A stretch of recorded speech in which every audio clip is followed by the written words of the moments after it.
भारत और कनाडा के रिश्ते लगातार खराब होते जा रहे हैं, जिसकी सबसे बड़ी वजह है खालिस्तानी आतंकी किस तरह से ऑपरेट करते हैं और सोशल मीडिया पे उन पर उनका कितना बड़ा जाल है। इस पूरी बातचीत पे समझते हैं कि कितने लोग एक्टिव हैं, कहाँ कहाँ के देश के लोग एक्टिव हैं और कौन सा देश इन सबको पनाह दे रहा है, जहां से ये फेक आईडी बनते हैं, खालिस्तानी आईडी बनते हैं, वहां से ये प्रोपेगेंडा तैयार होता है और पूरी दुनिया में एक प्रोपेगेंडा तैयार होने के बाद ये दहशत फैलाते हैं। इस पूरे मुद्दे पर बातचीत करने के लिए हमारे साथ सीनियर आईपीएस एडीजी और principal secretary sir Brijesh sir है, उनसे बात करते हैं। सर, जिस तरीके से खालिस्तानी एक बड़ा खतरा बनते जा रहा है, सोशल मीडिया का क्या रोल होता है खालिस्तानी आतंकियों का?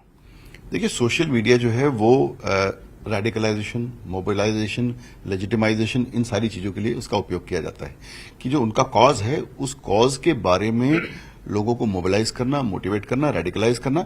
इसके अलावा कई जो इनोसेंट लोग हैं उनके माइंड्स को पॉइजन करना, ये सारी एक्टिविटीज के लिए सोशल मीडिया का उपयोग किया जाता है।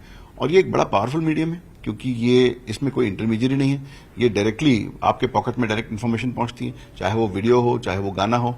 इवन गेम्स के अंदर इस तरह के एलिमेंट्स डाले जाते हैं जहां पर लोगों को एक पर्टिकुलर कॉज के साथ में उनका एसोसिएशन हो।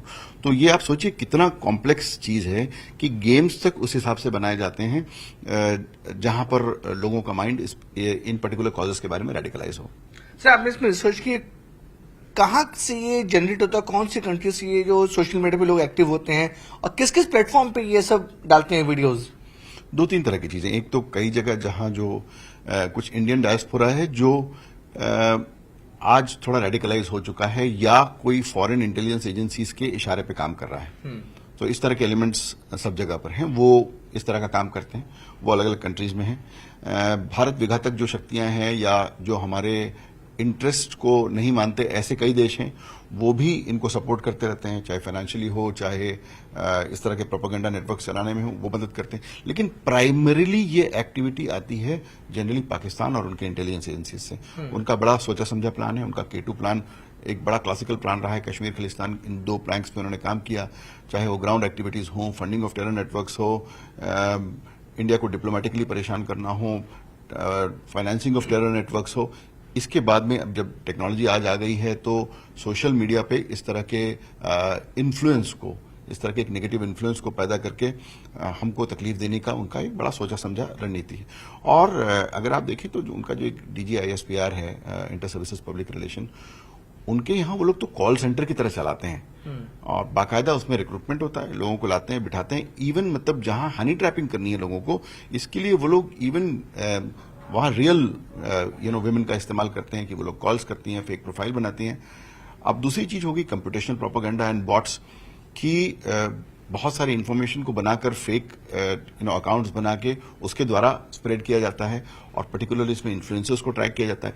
इनफैक्ट ऐसे भी कई जो NGOs हैं या ऐसे कोई एजेंसीज हैं या ऐसे कोई सीनेटर्स हैं कई के कंट्री में जो इंडिया के इंटरेस्ट को दिल में नहीं रखते, उनको भी टैग किया जाता है और सिस्टमेटिकली इस तरह के प्रोपेगेंडा को सब तरफ फैलाया जाता है।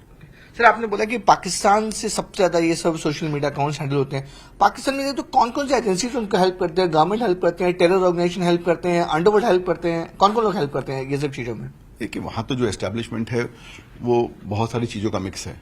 सो उस बारे में पर्टिकुलर मैं बात नहीं करना चाहूंगा, लेकिन एक वेल फंडेड कैंपेन होता है। ये वेल फंडेड कैंपेन है तो दूसरी बात है कि उनको लैंग्वेज का बैरियर नहीं। सो सेम भाषा, सेम लोग हैं और बॉर्डर के उस पार रहते हैं, तो उनको अच्छी अंडरस्टैंडिंग है हमारे इश्यूज की, हमारे लैंग्वेज की। तो जैसे अगर एक पर्टिकुलर मीम बनाना है आपको और वो पर्टिकुलर आपने पंजाबी में बनाया तो वो ज्यादा अपील करेगा लोगों को। या आप अगर सॉन्ग्स बनाते हैं, जैसे मिलिटेंट्स को लेके कई सॉन्ग वो लोग बनाते हैं, उस तरह शूट करते हैं, बड़ी हाई क्वालिटी में उसको दिखाते हैं, प्रोपोगेट करते हैं और सारे सोशल मीडिया पे डालते हैं। सिमिलरली जो आर्टिस्ट्स हैं कई तरह के, उनको इन्फ्लुएंस करके उनकी आइडियोलॉजी को रेडिकलाइज किया जाता है, उनके सॉन्ग्स में इस तरह की चीजें डाली जाती हैं। आप देखते होंगे कि कई बार इस तरह की चीजें हमारे देखने में आई हैं जहां पर जो डायस्पोरा के पास जाके जब लोगों ने गाया है तो उसमें कुछ इस तरह के एलिमेंट्स आए। तो ये सोची समझी रणनीति है। This is not something happen automatically and innocently. ये वेल फंडेड होता है, वेल थॉट होता है, इसको बहुत सिस्टमैटिकली एग्जीक्यूट किया जाता है और ये जनरली एक बॉर्डर पार की जो इंटेलिजेंस एजेंसी है उनके इशारे पे, उनकी फंडिंग पे और उनकी हेल्प के बिना नहीं होता है। सर ये जो अभी हाल ही में रिलेशंस जो बिगड़े हैं इंडिया कनाडा का, जो खालिस्तानी आतंकी निजर की जो हत्या हुई थी, उसके बाद क्या ऐसे सोशल अकाउंट सोशल मीडिया पे बहुत सारे पॉप आउट हो गए ताकि लॉ एंड ऑर्डर डिस्टर्ब कर सके? तो ये आप देखें तो कोई भी जो ऑनलाइन एक्टिविटी होती है ये जनरली कोई हवा में नहीं होती है, इन द सेंस कि इसके ग्राउंड कोरिलेशन होते हैं। सो जब भी कोई चीज कहीं कोई एक्टिविटी ग्राउंड पे होती है उसके बहुत सारे कोरिलेट सोशल मीडिया पे आते हैं, उस पर लोग रिएक्ट करते हैं, उसके वीडियोस भेजते हैं, उस पर कमेंट्स करते हैं, उसको जगह जगह शेयर करते हैं। तो ये कोरिलेट्स आपको दिखाई देते हैं। जैसे हजारों अकाउंट्स हैं जो आज इंडिया के बारे में खराब बातें कह रहे हैं। अब अगर आप इनकी डिटेल में जाएं, अगर आप इनको स्टडी करना शुरू करें, इनका आप एक नेटवर्क एनालिसिस करें, तो आपको पता लगता है ये कहां से ओरिजिनेट हो रहा है। सो और ये करना बहुत मुश्किल नहीं है। आज टेक्नोलॉजी अवेलेबल है जिसको आप, हमारे इंडिया में भी टैलेंट अच्छा है और इसको लेकर एनालाइज किया जाता है और हमको पता लगता है कि इसमें कौन कौन से लोग हैं, कहां से इस चीज को ऑपरेट कर रहे हैं और उनकी क्या मंशा है, क्या उनके ऑब्जेक्टिव्स हैं और वो फाइनली क्या चाहते हैं कि किस प्रकार से हमारे लोग इसमें अफेक्ट हों, कि हमारा देश जो है वो डिस्क्रेडिट हो या हमारे यूथ जो हैं उनको हमारे एजेंसीज के प्रति और हमारे गवर्नमेंट के प्रति जो है एक अनास्था निर्माण हो। तो ये सारे उनके एफर्ट्स होते हैं और ये अच्छी बात है कि आज आप लोग इस सब्जेक्ट पर बात कर रहे हैं जिससे रियलिटी लोगों को पता लगे कि ये कोई नेचुरली लोग पोस्ट नहीं कर रहे हैं। ये कंटेंट जनरेट किया जाता है, जनरेट करके स्पेसिफिकली इसको वेट किया जाता है और जिसको वेटिंग प्रोसेस कहते हैं कि उसको एग्जामिन करते हैं इंटेलिजेंस के लोग और उसके बाद में इस चीज को छोड़ा जाता है कि इसका इम्पैक्ट क्या होगा हमारे मन पर। सर सोशल मीडिया के आपने बताया हर किसी के पॉकेट में वो एक वीडियो पोस्ट करते पूरी दुनिया में चला जाता है।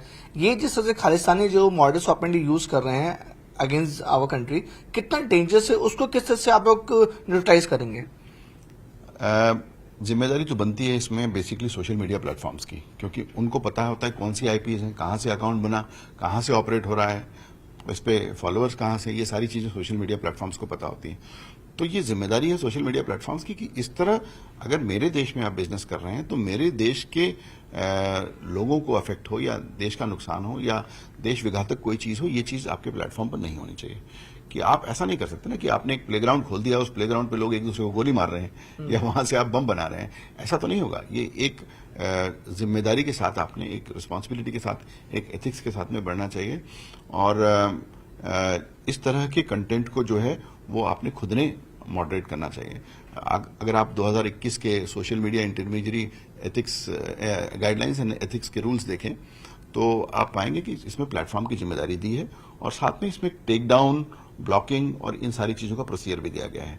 तो 21 के पहले रूल्स इतने स्ट्रिंजेंट नहीं थे, लेकिन अब तो सोशल मीडिया कंपनीज की जिम्मेदारी बनती है, आपकी भी जिम्मेदारी बनती है कि एज अ सिटीजन आप जिस चीज के बारे में श्योर नहीं हो, आप एक डिसइंफॉर्मेशन और प्रोपेगेंडा का पार्ट ना बने और उसको आप रुक जाएं, इमीडिएटली आप शेयर करते हैं तो आप अपने ट्रस्टेड नेटवर्क में डाल रहे हैं।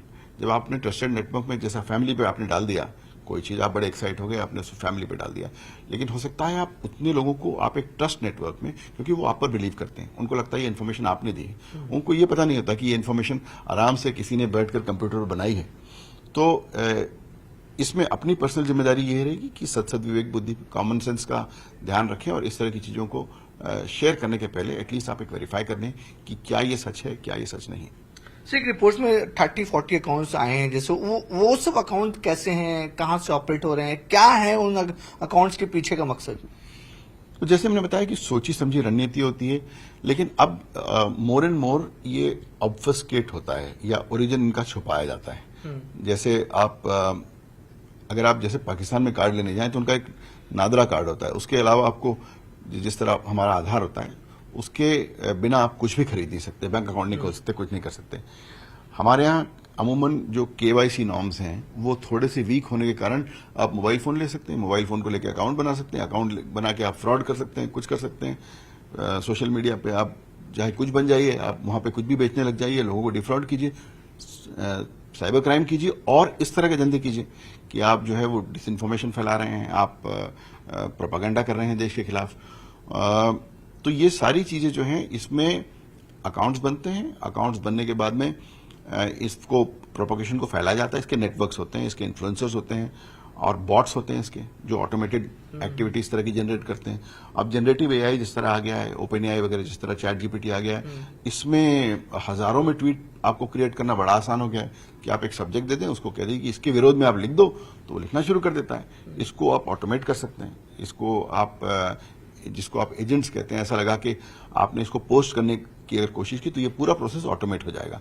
तो विद इन मिनट्स आप एक बड़ा हाई क्वालिटी कंटेंट किसी भी सब्जेक्ट पर पोस्ट कर सकते हैं। इसको रियल टाइम में ट्रैक करना तो मुश्किल होता है, क्योंकि एक बार जब तक ये ओपन प्लेटफॉर्म्स पे है तब तक ठीक है।